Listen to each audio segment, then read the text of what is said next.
met me, Reaper Joe, as you know. Now, I mentioned that I tell stories. Did I ever tell you about the... Well, no, of course I didn't. I've never met most of you.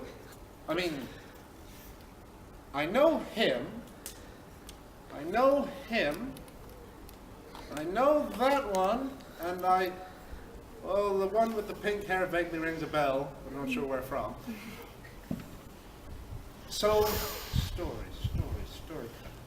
Well, here's one of my travels. Back in the year 2033, 2 yesterdays from tomorrow, I met a man with a hat. I know. Now this man, he approached me, he said, "Son, inside my hat, there is any single thing you care to imagine." Well, of course, facing such fantastic opportunity, well, what would you do? I had to know. I had to see inside that hat. So I said to him, "Are you telling me that inside that hat is anything I can imagine?" "Well, yes, son, I just said that." "Oh, yeah. How about a whale?" Not an unreasonable question, I don't think. Well, any one of us would ask that question. Can you think of anything more sensible to ask a man who says he could have anything in his hat? No. And he said, "Well, no, I can't fit a whale in this hat. It's a hat. Don't be silly." Well, you said that you could put anything, or that there was anything imaginable in your hat. "Well, yeah, but a whale's a little bit big, son. I don't know. You can't find a whale in a hat." "Well, what if it's a very small whale, a hat-sized whale?" "Well, I suppose if you imagined it, then that little hat-sized whale would be inside my hat." "Fair enough. Give me my hat-sized whale, sir." And he refused. He said there wasn't a hat-sized whale in his hat. I said, "But you just said there could be." "Yeah, I did say there could be, but I didn't say there was." "Well, all right then. You said anything I can imagine would be in your hat, so I'm imagining that there is a small hat-sized whale in your hat." "Well, there isn't." "Why not? I imagined it. It's there." "Yeah, but it's my hat. I'm not imagining it, so it's not there." "Well, obviously something had to be done about this. I wanted my hat-sized whale, wouldn't you? Keep it in a fish tank. Make a brilliant hat. Take it to show and tell. Say, 'Everybody, this is my little whale. I call him Marty. I don't know why, but he's cute.' So I had to have that hat. So I said, 'Sir, I will trade my left arm for that hat. Seriously, I can unscrew it right now. It's yours.'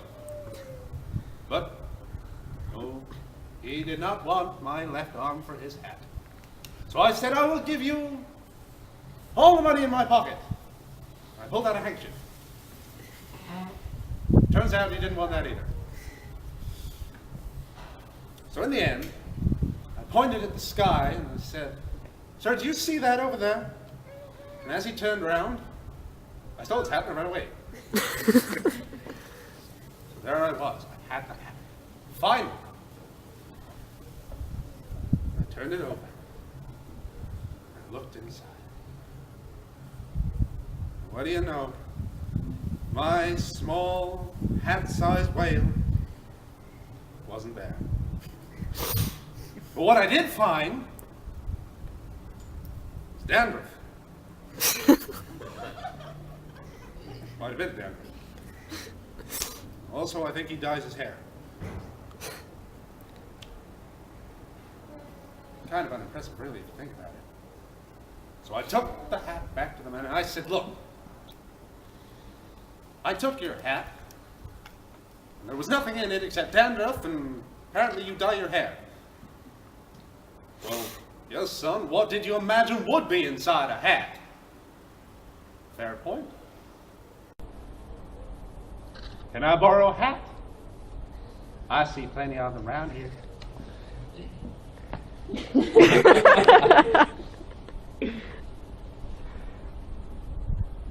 Well, yep, just like I thought. Inside this hat, there are traces of hair, because what else would you imagine being inside a hat? Bees. It's always a good thing to imagine inside a hat. If they're tame bees, if you keep the bees inside the hat, and somebody attacks them, they're all there with their fisticuffs and maybe a knife or something other dangerous, and you're just like, I'm fine. I got a hat full of bees. Then they'd be dead, because there's nothing to feed bees on in a hat. Really, it's kind of silly. Oh dear. I'm just gonna put that there for now. But this reminds me of another story. Have you ever heard of the dreaded land pirates? Anyone? Yeah. Ah. I wasn't expecting that. Dreaded land pirates. You know, audience participation is allowed. It's fine. There's no social awkwardness between us. I'm a time-traveling robot. I've seen it all.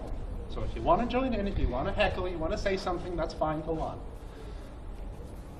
The dreaded land pirates. They are terrible. They are awful. I mean, come on, they're pretty bad. They haven't even got a boat. Land pirates. But there I was, adrift, on the top deck of the 97 bus to the Leeds City bus station. When suddenly I was awoken from a dream by a shock to my ears, the sound of a scream. There was a hungry baby in the front seat. And while I was distracted by the baby over there, land pirates commandeered the bus by jumping through 3 different windows, and the sensible one waited and opened the doors. And there they came, up the stairs. They'd stolen all the wallets, all the jewels from the people on the bottom deck. It's a bit unfair, considering that there was only one man on the bottom deck, and, well, he didn't really have much. Even less now. But as they came up the stairs, I knew what I had to do. I drew the sword that I didn't have, and I met them in combat at the top of the stairs. And with a 1, 2, 1, 2, all the way down the stairs, I fought them. And it was just as I got to the bottom step that I realized that not only did I not have a sword, but I didn't know how to use it either. So I dropped the sword and I ran. I jumped through the nearest window. Sadly, not one of the broken ones. But it was okay. It was okay. I came to a nice rolling land on the pavement. And I was very lucky that a nearby lamppost cushioned my fall. And then when I woke up a little bit later, it turned out that nobody had ever heard the number 97 bus to the Leeds City bus station anyway. But what can you do? After all, nobody ever expects land pirates. Land.